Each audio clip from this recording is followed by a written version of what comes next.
अस्सलाम वालेकुम, welcome back to AjAX। आज का जो हमारा लेक्चर हम लोगों ने डिस्कस करना है वो है AjAX इंट्रोडक्शन के ऊपर, यानी AjAX के ऊपर। और ये पेपर में भी क्वेश्चन शॉर्ट में भी पूछा जा सकता है और मे भी लॉन्ग में भी इस बार पूछा जाए। तो सबसे पहले हम लोग देख लेते हैं AjAX का इंट्रोडक्शन।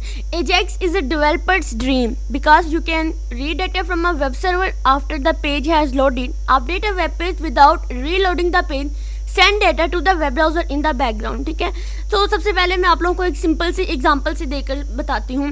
आप लोगों का इंस्टाग्राम है, आप लोगों का ट्विटर है, आप लोगों का यूट्यूब है। जब आप उस पर किसी वीडियो को या किसी पोस्ट को लाइक करते हो तो आपका लाइक जो है वो फ़ौरन से काउंट किया जाता है। क्या ऐसा होता है कि आप लोग जब लाइक करते हो तो आप दोबारा से पेज को रिफ्रेश करते हो, फिर जाके आपका जो है वो लाइक जो है वो काउंट होता है? तो ऐसा बिल्कुल नहीं होता है। जैसे आप लोग, अगर मैं यहाँ पर गूगल पर अगर कुछ टाइप करती हूँ तो क्या होता है कि मैं अभी कुछ कीवर्ड लिख ही रही होती हूँ कि नीचे उसका डाटा, मतलब ऑलरेडी वो कीवर्ड्स नीचे से आना शुरू हो जाते हैं।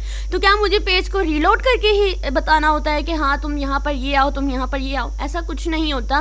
तो इन सब के बैकग्राउंड पे क्या चीज़ चल रही होती है, इसके बैकअप पे क्या कोडिंग होती है, वो हमारे पास AjAX की होती है। ठीक है, AjAX क्या करता है कि विदाउट पेज लोडिंग हमारे पास हम डाटा वेब सर्वर से रीड कर सकते हैं, बगैर रीलोडिंग किए हम लोग उस पेज को जो है वो अपडेट कर सकते हैं। ठीक है, और हम लोग डाटा भी सेंड कर सकते हैं बैकग्राउंड पे। ठीक है, जैसे अगर मैं यहाँ पर आप लोगों को सिंपल एग्जांपल देती हूँ, अपने गूगल की एग्जांपल ले लेते हैं हम लोग यहाँ पर।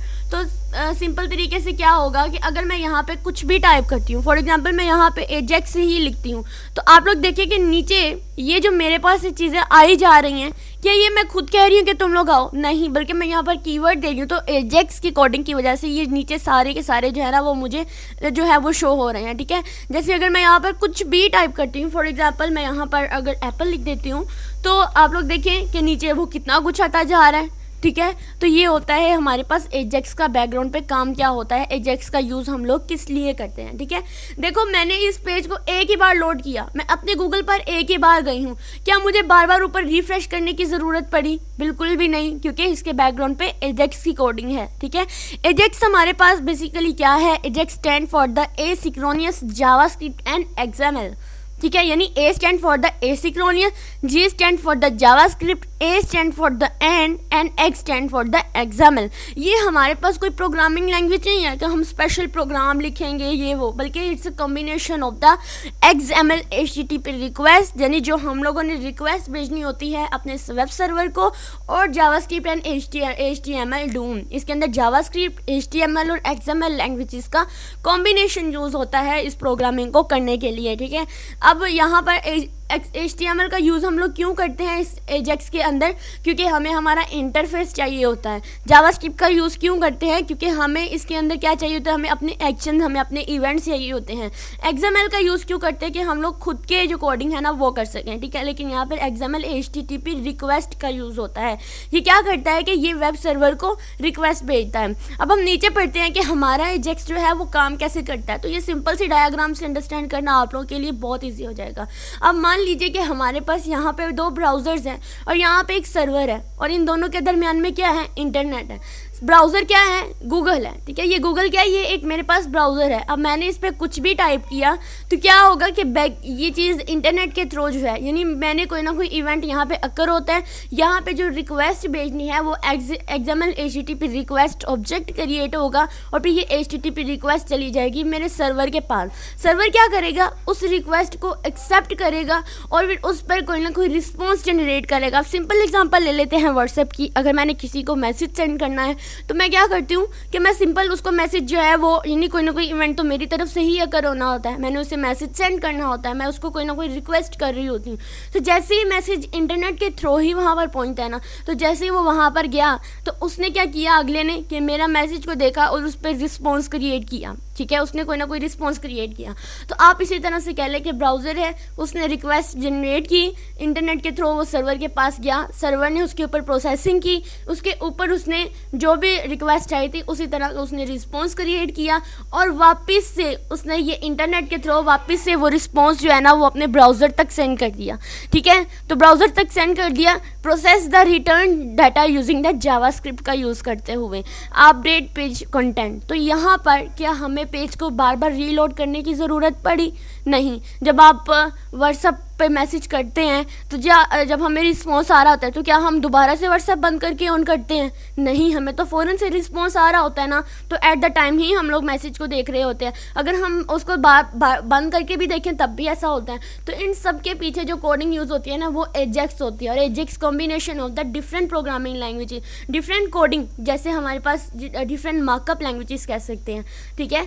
जैसे हमारे पास HTML है, हमारी XML है, और हमारे पास क्या है, हमारा जावास्क्रिप्ट है। अगर आप ये तीनों लैंग्वेज सीख लेते हैं ना तो आप लोगों के लिए AjAX बहुत ईजी हो जाती है।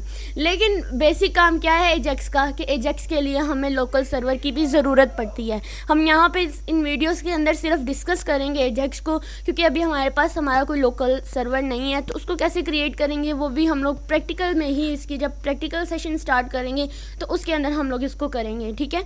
तो अभी हम लोग सिर्फ इसको रीड आउट करेंगे अपने थ्योरेटिकल पेपर के लिए।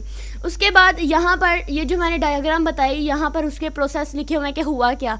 सबसे पहले वेब पेज पे एक इवेंट अकर हुआ, पेज लोड हुआ, और फिर एक बटन पे क्लिक हुआ। जैसे मैंने गूगल पे गई, मैंने यहाँ पर लिखा AjAX, तो ये कोई इवेंट अकर हो रहा है। जैसे ही मैंने एंटर प्रेस किया तो मेरे पास मेरा जो है ना वो इस तरह का जो फॉर्म है, इस तरह का डाटा जो है वो मुझे शो हो गया कि हाँ तुमने AjAX पे आना है, ठीक है। अब जैसे मैंने इसके ऊपर क्लिक किया, AjAX इंडेक्शन के ऊपर क्लिक किया, तो क्या हुआ कि सर्वर के पास ये रिक्वेस्ट गई थी और सर्वर ने मुझे ये डाटा जो है यहाँ से फेच करके दे दिया, ठीक है। सर्वर ने उस पर रिस्पॉन्स किया मेरी रिक्वेस्ट पे, और मुझे AjAX के ऊपर जो है वो एक इंट्रोडक्शन दे दिया। आप कोई भी चीज़ सर्च करते हैं, अभी तो हम AjAX का लेक्चर कर रहे हैं तो इसलिए मैंने AjAX को लिया है, ठीक है। तो सर्वर ने बैकएंड पे मुझे ये चीज़ जो है वो प्रोसेस करके मुझे रिस्पॉन्स के तौर पर ये चीज़ दे दी है, ठीक है। उसके बाद यही सारा काम जो है वो इसके अंदर हुआ है। और मैं बार बार कह रही हूँ कि आप लोगों ने HTML, XML, और XML बेसिकली कुछ भी नहीं है, यूज़र डिफाइंड होती है। जैसे हमें HTML के लिए अपने टैग्स प्री डिफाइंड होते हैं, हमें पता होता है हमने यहाँ पे कौन सा टैग यूज़ करना है। तो XML यूज़र डिफाइंड होते हैं, हमने खुद के टैग खुद से ही बनाने होते हैं, ठीक है। उसके बाद मॉडर्न ब्राउज़र्स की बात करें तो फेच API, हमारे मॉडर्न ब्राउज़र जो होता है ना वो फेच API का यूज़ करते हैं instead of the XML HTTP request object की बजाय जो है वो फेच API का यूज़ करते हैं। अब ये फेच API इंटरफेस क्या अलाउ करता है कि हम लोग एक वेब ब्राउज़र के लिए हम लोग HTTP रिक्वेस्ट बनाए अपने वेब सर्वर के लिए, ठीक है। यानी एक तो XML HTTP रिक्वेस्ट ऑब्जेक्ट होता है ना जो HTTP रिक्वेस्ट को बनाता है, लेकिन अब जो मॉडर्न ब्राउज़र्स होते हैं वो हमारे लिए फेच API का यूज़ करते हैं।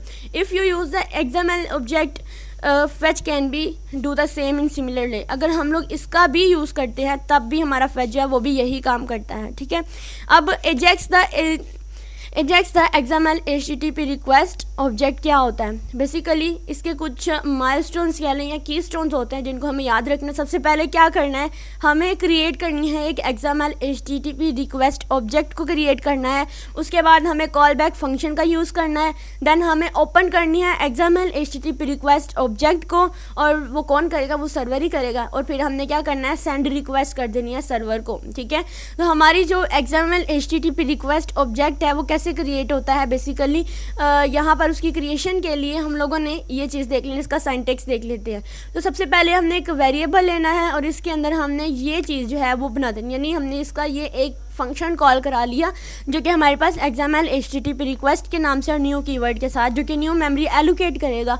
उसके बाद हमने कॉल बैक फंक्शन का यूज़ करना है। उसके लिए हम क्या करेंगे, ये जो हमारी XML HTTP रिक्वेस्ट है ना, इसका हम लोगों ने ऑब्जेक्ट बनाना है जो कि ये है। फिर हमने डॉट लगाकर ऑनलोड वेरिएबल जो है उसको हमने कॉल कराना है, और फिर यहाँ पर हमने कॉल बैक का फंक्शन जो है वो यूज़ कर लेना है जो कि फंक्शन के नाम से यहाँ पर यूज़ हुआ है। फिर हमने क्या करना है, थर्ड स्टेप था, हमने रिक्वेस्ट को सेंड करना है। अब रिक्वेस्ट को सेंड करने के लिए हम लोग ओपन या सेंड मेथड का यूज़ करते हैं, ठीक है। तो ये हमारे पास ऑब्जेक्ट था, डॉट ओपन फंक्शन को उसने कॉल करा लिया। यहाँ पर आप लोग सेंड फंक्शन का यूज़ जो है वो कर सकते हैं। अब ओपन में हमने क्या करना है कि यहाँ पे हमने क्या करना है, गेट करना है, ठीक है। और गेट क्या है, यहाँ पर बेसिकली हमने URL डालना है। फिर यहाँ पे AjAX info.txt है, जो भी हमने फाइल बनाई होगी, जो भी हमने टेक्स्ट फाइल बनाई होगी उसको हमने यहाँ पर एक्सेस कर लेना है, ठीक है। फिर यहाँ पर हम लोगों ने इसको क्या कर देना, ओपन करने के बाद सेंड कर देनी है रिक्वेस्ट को। उसके बाद है एक्सेस अक्रॉस डोमेन। तो क्या होगा कि बहुत सारे मॉडर्न वेब ब्राउज़र जो होते हैं ना वो डोमेन्स के थ्रू इसको एक्सेस नहीं करते हैं, मतलब हमें वेब पेज और XML फाइल जो है इसको लोड करने के लिए इन दोनों की ज़रूरत पड़ती है जो कि सेम सर्वर पर हमें लोकेट कर रही होती है। होती हैं। तो ये चीज़ थी हमारे पास आज। तो बाकी का लेक्चर हम लोग नेक्स्ट वीडियो के अंदर देखेंगे, इसकी कोडिंग देखेंगे कि किस तरह से करनी है। बस यही चीज़ें हम लोगों ने याद रखनी है और ये शॉर्ट एंड लॉन्ग वाइज आपने स्टेप याद रखने हैं।